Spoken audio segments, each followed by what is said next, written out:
दोस्तों, स्वागत है आपका हमारे इस खास वीडियो में। आज हम बात करने वाले हैं श्रीमद् भगवद गीता के 12वें अध्याय में।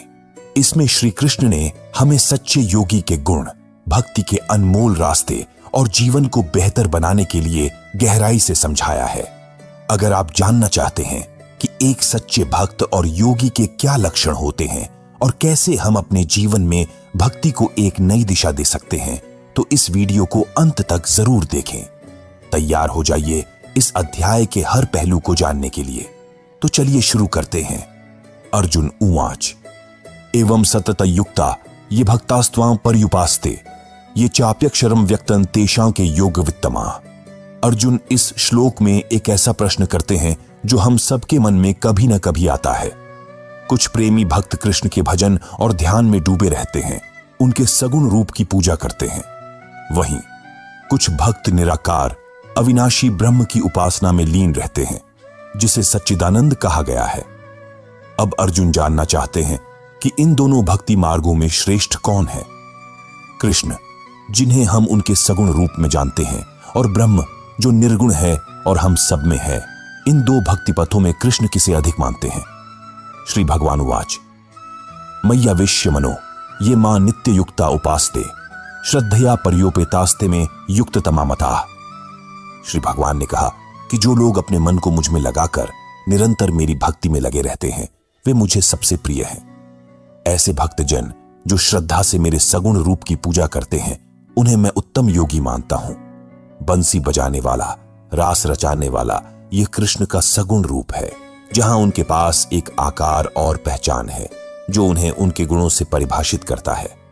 वहीं निर्गुण रूप में कोई आकार या अस्तित्व नहीं है, केवल एक परम तत्व है। कृष्ण कहते हैं कि उनके इस सगुण रूप को भजने वाले भक्त उनके अत्यंत प्रिय हैं। ये त्वक्षरम निर्देश्यम व्यक्तम पर्युपास्ते सर्वत्र गम चिंत्यंच कूटस्थम चलन ध्रुवम संनियम्येन्द्रिय ग्रामम सर्वत्र संबुद्धय ते प्राप्नुवन्ति मामेव सर्वभूत हिते रता। कृष्ण यहां बताते हैं कि सगुण रूप को पूजने वाले योगी उन्हें प्रिय हैं, परंतु वह आगे यह भी स्पष्ट करते हैं कि जो व्यक्ति अपनी इंद्रियों पर नियंत्रण रखकर मन और बुद्धि से परे उस सर्वव्यापी, नित्य, अचल और अविनाशी सच्चिदानंद ब्रह्म को एक भाव से निरंतर भजते हैं, वे भी अंततः उन्हें ही प्राप्त होते हैं। यानी चाहे कोई सगुण रूप में कृष्ण की उपासना करे या निर्गुण ब्रह्म की आराधना, दोनों ही मार्गों से वह कृष्ण तक पहुंचता है। कृष्ण यह कहकर स्वतंत्रता देते हैं कि भक्त अपनी श्रद्धा अनुसार अपने इष्ट को चुन सकते हैं। क्लेशो धिक तरस्ते शाम व्यक्ता सक्त चेत साम अव्यक्ता ही गतिर्दुखम देहवद्भिर्वाप्यते। कृष्ण यहां बताते हैं कि निर्गुण ब्रह्म की उपासना करना आसान नहीं है। वे कहते हैं कि जो लोग निराकार ब्रह्म में अपना चित्त लगाते हैं, उनके लिए साधना में विशेष कठिनाई होती है। ऐसा इसलिए है क्योंकि निर्गुण ब्रह्म को समझने के लिए व्यक्ति को अपने देहाभिमान यानी शरीर के प्रति जो लगाव है, उसे त्यागना पड़ता है। जब आप निराकार ब्रह्म को पूजते हैं, तो आकार या किसी रूप पर आस्था रखना संभव नहीं होता। इसके लिए अपने खुद के शरीर और अस्तित्व के प्रति भी जो स्वाभिमान है, उसे छोड़ना होता है। कृष्ण समझाते हैं कि जब तक देह का एहसास बना रहता है, तब तक अव्यक्त ब्रह्म को प्राप्त करना कठिन है। निर्गुण की उपासना गलत नहीं है, परंतु यह मार्ग अत्यधिक कठिन और दुष्कर है। यही चेतावनी कृष्ण देना चाहते हैं। ये तु सर्वाणि कर्माणि मयि संत्रस्य मत्परः अनन्य नैव योगेन मां ध्यायन्त उपास्ते तेषामहं समुद्धरता मृत्यु संसार सागरात् भवामि न चिरात् पार्थ मय्या वेशित चेतसाम। कृष्ण यहां समझाते हैं कि जो लोग उन्हें ही अपना सब कुछ मानते हैं, अपने सभी कर्मों को उनके सगुण रूप में अर्पित करते हैं और उन्हें परमेश्वर मानकर अनन्य भाव से भक्ति करते हैं, उनका उद्धार स्वयं कृष्ण करते हैं। अर्जुन को कृष्ण बताते हैं कि ऐसे प्रेमी भक्तों को वे मृत्यु के इस संसार सागर से शीघ्र ही मुक्त कर देते हैं। इसका उदाहरण ऐसे है जैसे आप किताब से पढ़ाई करके खुद भी परीक्षा में पास हो सकते हैं, परंतु अध्यापक के मार्गदर्शन से यह और सरल हो जाता है। जैसे टीचर आपकी मदद करते हैं और मुश्किलों में आपका सहारा बनते हैं, वैसे ही कृष्ण के सगुण रूप की उपासना करने से भक्त को वह सहारा और मार्गदर्शन मिलता है। मय्येव मन आधत्सु मयि बुद्धि निवेशय निवसिष्यसि मय्येव अत ऊर्ध्वं न संशय। कृष्ण अर्जुन को सलाह देते हैं कि उसे अपना मन और बुद्धि पूरी तरह से कृष्ण में समर्पित कर देनी चाहिए। कृष्ण बताते हैं कि जब किसी कार्य में मन और बुद्धि पूरी तरह लग जाती है तो वह जीवन का हिस्सा बन जाता है और व्यक्ति उसमें पूरी तरह डूब जाता है। जैसे अगर आप अपने किसी लक्ष्य में दिल और दिमाग लगाते हैं तो कठिन से कठिन काम भी सरल लगने लगता है और आप निरंतर उस दिशा में आगे बढ़ते रहते हैं। कृष्ण यही सिखा रहे हैं कि जिस भी कार्य या उद्देश्य में मन और बुद्धि लग जाए वही आपके जीवन का केंद्र बन जाता है और उसमें संदेह की कोई गुंजाइश नहीं रहती। अथ चित्तम समाधातु न शक्नोषि मयि स्थिरम अभ्यासयोगेन तथो मामे छाप्तु धनंजय। कृष्ण बताते हैं कि मन और बुद्धि को किसी एक स्थान पर स्थिर करना आसान नहीं है, खासकर कृष्ण में या किसी महत्वपूर्ण कार्य में। मन का स्वभाव ऐसा है कि जब आप उसे किसी चीज पर केंद्रित करना चाहेंगे तो वह उल्टा भटकने की कोशिश करेगा। मन को रोकना वास्तव में बहुत कठिन काम है, लेकिन असंभव नहीं। इसीलिए कृष्ण अर्जुन से कहते हैं कि यदि वह अपने मन को सीधे कृष्ण में स्थिर नहीं कर सकता तो अभ्यास रूपी योग से यह संभव है। नियमित अभ्यास से मन को धीरे धीरे नियंत्रित किया जा सकता है। कृष्ण समझाते हैं कि अभ्यास ही वह तरीका है जिससे मन को सही दिशा में लगाया जा सकता है और अपने लक्ष्य को प्राप्त किया जा सकता है।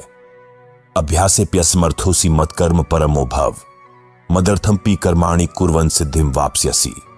कृष्ण बताते हैं कि मन को संयमित करने का तरीका अभ्यास है, लेकिन यदि कोई व्यक्ति लगातार योग का अभ्यास करने में भी सक्षम नहीं है तो उसके लिए भी कृष्ण एक सरल मार्ग सुझाते हैं। हर कर्म को कृष्ण के प्रति समर्पित करना। इसका अर्थ है कि व्यक्ति अपने मन, वाणी और शरीर के सभी कार्यों को कृष्ण को अर्पित कर दे। इसका यह मतलब नहीं कि आपको दिन रात पूजा पाठ में ही लगे रहना है, बल्कि जो भी काम आप करें उसमें कृष्ण का स्मरण, उनके उपदेशों का विचार और उनके ज्ञान का ध्यान बना रहे। इस तरह से कर्म करते हुए भी व्यक्ति ईश्वर को प्राप्त कर सकता है। अथै तदप्यशक्तोऽसि कर्तुं मद्योगमाश्रितः सर्व कर्म फल त्यागं ततः कुरु यथात्मवान। कृष्ण अर्जुन से कहते हैं कि यदि तुम अपने सभी कर्म मुझ में समर्पित नहीं कर सकते और मन और शरीर को भी मुझ में लगाने में कठिनाई हो रही है तो एक और मार्ग है, कर्मों के फल का त्याग। इसका मतलब है कि कर्म करते समय लाभ और हानि की चिंता छोड़ दो, फायदे या नुकसान का विचार मत करो। कृष्ण समझाते हैं कि जब तुम अपने मन और बुद्धि पर विजय प्राप्त कर लेते हो और कर्म के फल की इच्छा त्याग देते हो तो तुम मुझे प्राप्त कर सकते हो।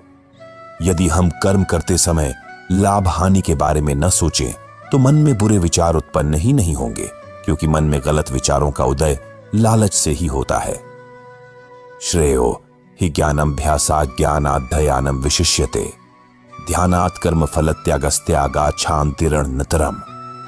कृष्ण अर्जुन को समझाते हैं कि बिना मर्म को समझे किया गया अभ्यास उतना लाभकारी नहीं होता जितना ज्ञान का महत्व है। यदि आप यह नहीं जानते कि अभ्यास क्यों कर रहे हैं तो वह प्रयास अधूरा है। इसलिए ज्ञान का होना आवश्यक है। कृष्ण कहते हैं कि परमेश्वर के स्वरूप का ध्यान ज्ञान से भी श्रेष्ठ है, लेकिन ध्यान से भी अधिक महत्वपूर्ण एक चीज है और वह है कर्मों के फल का त्याग। कर्मों का फल छोड़ देने से बड़ी कोई पूजा नहीं है। जब हम अपने कर्म करते हुए फल की चिंता छोड़ देते हैं तो वही सबसे ऊंची भक्ति बन जाती है। अद्वेष्टा सर्वभूतानां मैत्रः करुण एव चे निर्ममो निरहंकारः समदुःख सुखा क्षमी संतुष्टः सततं योगी यथात्मा दृढ़ निश्चयः मय्यर्पितं नो बुद्धिर्यो मद्भक्तः समे प्रियः। कृष्ण बताते हैं कि जो व्यक्ति हर तरह के द्वेष से मुक्त है, किसी से ईर्ष्या नहीं करता, निःस्वार्थ और प्रेममय है, लेकिन उसमें ममता का अतिक्रमण नहीं है, वह व्यक्ति उन्हें अत्यंत प्रिय है। ऐसा व्यक्ति अहंकार से रहित होता है, सुख और दुख को समान रूप से देखता है, क्षमाशील है यानी दूसरों के अपराधों को माफ करने में सक्षम है और हमेशा संतुष्ट रहता है। मन, इंद्रियों और शरीर को नियंत्रित करते हुए वह कृष्ण में दृढ़ विश्वास रखता है और अपनी बुद्धि एवं मन को कृष्ण में अर्पित करता है। कृष्ण ने इन गुणों का वर्णन किया है जो उनके प्रिय भक्तों में होते हैं, और यदि कोई व्यक्ति इन गुणों को पाने का प्रयास भी करता है तो वह भी कृष्ण को प्रिय हो जाता है। यस्मान्नुद्विजते लोको लोकानुद्विजते च यः हर्षामर्ष भयोद्वेगैर मुक्तो यह सच्चा में प्रिय। कृष्ण बताते हैं कि वह योगी जो कभी भी उत्तेजित नहीं होता और दूसरों को भी उत्तेजित नहीं करता, उनके लिए बहुत प्रिय है। ऐसा योगी किसी की उन्नति देखकर जलन महसूस नहीं करता और सुख दुख को समान रूप से देखता है। वह भय और उत्तेजना यानी फियर और एक्साइटमेंट से भी दूर रहता है। कृष्ण कहते हैं कि ऐसा भक्त उन्हें अत्यंत प्रिय है। यदि हम इन गुणों को देखें तो ये एक उत्तम योगी के लक्षण हैं। वह योगी जो बिना किसी भावना के विचलित हुए निडर होकर बस अपने लक्ष्य और कर्म में लगा रहता है, वही कृष्ण को प्रिय है। अनुपेक्ष शुचिर्दक्ष उदासीनो गतव्यथा सर्वारंभ परित्यागी यो मद्भक्त स मे प्रिय।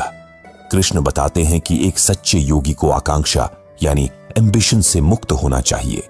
कृष्ण समझाते हैं कि एम्बिशन ही कई बुरे विचारों की जड़ बनता है और एक तरह से बुराइयों का स्रोत है। लेकिन यहां सवाल यह उठता है कि क्या बिना एम्बिशन के जीवन में प्रगति संभव है? इसका उत्तर इस बात पर निर्भर करता है कि आपकी आकांक्षा किस प्रकार की है। यदि आपकी आकांक्षा यह है कि आप अपने कर्म और कर्तव्य को सर्वोत्तम ढंग से निभाएं, तो यह सकारात्मक है। लेकिन यदि आपकी आकांक्षा केवल धन, वैभव या सांसारिक सुख तक सीमित है, तो यह सही नहीं है और कृष्ण को भी यह पसंद नहीं। यो न हृष्यति न द्वेष्टि न शोचति न कांक्षति शुभाशुभ परित्यागी भक्तिमान्यः स मे प्रियः समः शत्रुश्च मित्रे च तथा मानापमानयोः शीतोष्ण सुख दुखेषु समः संग विवर्जितः। कृष्ण बताते हैं कि जो व्यक्ति आवश्यकता से अधिक हर्षित नहीं होता, वही उन्हें प्रिय है, क्योंकि अत्यधिक खुशी अक्सर अत्यधिक दुख की ओर संकेत करती है। सुख और दुख जीवन के दो पहलू हैं, जैसे दिन और रात, और एक के बिना दूसरे का अस्तित्व नहीं। इसलिए एक सच्चा योगी सुख और दुख दोनों को समान रूप से देखता है। ऐसा योगी न किसी से द्वेष करता है, न शोक करता है, न किसी वस्तु की कामना करता है। शुभ और अशुभ सभी कर्मों को त्याग कर वह भक्ति के मार्ग पर चलता है। कृष्ण ऐसे योगी को प्रिय मानते हैं जो शत्रु मित्र, मान अपमान, सर्दी गर्मी, सुख दुख इन सभी स्थितियों में तटस्थ रहता है। बाकी लोगों की तरह उसे शोक या इच्छाएं विचलित नहीं करती। वह बस अपने कर्तव्य में स्थिर रहता है। तुल्य निंदा स्तुति मौनी संतुष्टो येन केनचित अनिकेतः स्थिरमतिर्भक्तिमान में प्रियो नरः। कृष्ण बताते हैं कि आमतौर पर हमारी तारीफ सुनकर मन खुशी से भर जाता है और आलोचना सुनकर मन दुखी हो जाता है, शर्म या क्रोध का अनुभव होता है। लेकिन एक सच्चा योगी निंदा और प्रशंसा दोनों को समान भाव से देखता है। वह विचारशील होता है, यानी हर परिस्थिति में सोचता है और विवेक से काम लेता है। चाहे उसे भोग का स्वाद मिले या साधारण दाल भात, वह हर परिस्थिति में संतुष्ट रहता है। ऐसे योगी में न ममता होती है, न ही कोई आसक्ति, और इसी कारण वह स्थिर बुद्धि का होता है। ऐसे गुणों वाला योगी कृष्ण को अत्यंत प्रिय है। ये तू धामृतमिदम यथोक्तम पर्युपास्ते श्रद्धाना मत परमा भक्तास्ते तीव में प्रिया। कृष्ण कहते हैं कि सच्ची श्रद्धा वाला योगी उन्हें प्रिय है। लेकिन यह श्रद्धा किसमें होनी चाहिए? श्रद्धा अपने कर्तव्य में, अपने कर्म में, कृष्ण के ज्ञान और उनके स्वरूप में। जहां सच्ची श्रद्धा होती है वहां संदेह नहीं रहता, क्योंकि जिसे आप संदेह से देखेंगे उसे सम्मान के साथ कैसे स्वीकार करेंगे। अगर नौकरी पसंद नहीं है तो उसमें पूरे मन से काम करना कठिन है। इसी तरह अगर किसी रिश्ते में श्रद्धा नहीं है तो उसे निभाना भी मुश्किल होता है। जीवन के हर क्षेत्र में श्रद्धा का होना आवश्यक है, क्योंकि यह हमारी सोच और कर्म को सकारात्मक दिशा देता है। कृष्ण का संदेश यही है कि जो भी कार्य या संबंध है उसे सच्चे मन और श्रद्धा के साथ अपनाकर उसे और बेहतर बनाने की कोशिश करें। ऐसा करने से न केवल जीवन सुंदर होगा, बल्कि कृष्ण भी प्रसन्न होंगे। दोस्तों, ये था हमारा रोमांचक 12वां अध्याय। इस अध्याय में कृष्ण ने हमसे योगी के गुण, उसके लक्षण और भक्ति के अनोखे रास्तों पर गहरी बातें साझा की। अब ये आप पर है कि कौन सा मार्ग आपको सबसे प्रिय है, लेकिन बस एक बात याद रखें, भक्ति दिल से होनी चाहिए। तो आज के इस अध्याय का सफर यहीं खत्म करते हैं। अगले अध्याय में फिर से हम नए विचारों और कृष्ण के अनमोल ज्ञान के साथ लौटेंगे। मिलते हैं जल्द ही। जय श्री कृष्ण।